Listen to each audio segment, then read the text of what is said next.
అమ్మా చెప్పేద్దామా? అందరికీ హోలీ పండుగ శుభాకాంక్షలు. సో శోభిత్నానా, హోలీ పండుగ అనగానే నీకు నేను చెప్పిన చాలా కథల్లో ఇప్పుడు ఏదైనా ఒకటి గుర్తుంది, నాకు చెప్తావా? ఒక రోజు కృష్ణుడు ముఖం మార్చుకొని కూర్చున్నాడు. అయ్యో. అప్పుడు పరిగెత్తుకుంటూ వాళ్ళ మమ్మీ దగ్గరికి వెళ్ళి ఏం చెప్పాడు తెలుసా? కూర్చున్నాడు, మళ్ళీ పరిగెత్తుకుంటూ వెళ్ళి వాళ్ళ మమ్మీకి చెప్పాడు. ఏం చెప్పాడు?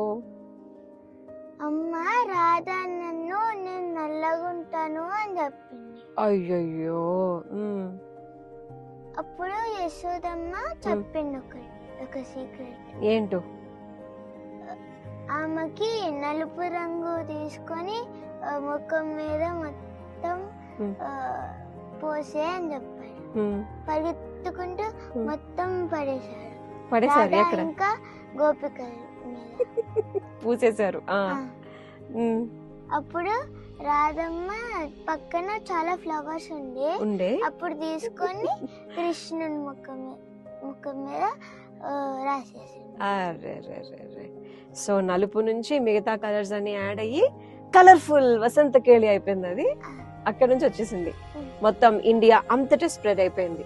ఏ పండుగ? హోలీ పండుగ.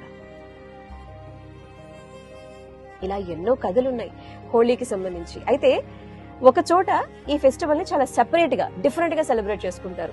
నీకు తెలిసి హోలీ అంటే ఏంటి? రంగులతో ఇంకా వాటర్ తో ఆడుకుంటారు. ఎవరి దగ్గర ఎలాంటి డిఫరెన్సెస్ ఉండవు, అవునా? అందరూ కలిసి సెలబ్రేట్ చేస్తారు. కానీ రాజస్థాన్ లోని టోంక్ లోని నగర్లో ఏం చేస్తారో తెలుసా? లేడీస్ అందరూ సెపరేట్ గా వెళ్ళి సెలబ్రేట్ చేసుకుంటారు. అప్పుడు మెన్స్ వేరే ఒక టెంపుల్ కి సెలబ్రేట్ చేస్తారు. కరెక్ట్, చాముండి టెంపుల్ కి వెళ్ళి మెన్ అందరూ అక్కడ ఉంటారనమాట. కానీ ఎవ్వరు వెళ్ళి లేడీస్ సెలబ్రేట్ చేసుకుంటారో చూడకూడదంట. చూస్తే వాళ్ళకి కొరడా దెబ్బలు పడతాయి. సో ఈ పండుగని ఒక్కో చోట ఒక్కో రకంగా వాళ్లకు నచ్చినంతలో మెచ్చినంతలో బ్యూటిఫుల్ కలర్స్ తో, వైబ్రెంట్ కలర్స్ తో, బోల్డని ఆనందాలతో అందరూ స్మైల్ చేస్తూ జరుపుకునే పండుగ. అందుకే ఈ కలర్ఫుల్ హోలీ అందరి లైఫ్ ని కూడా ఇంకా రంగులమయం చేసేయాలని కోరుకుంటూ మరొకసారి అందరికీ హోలీ పండుగ శుభాకాంక్షలు.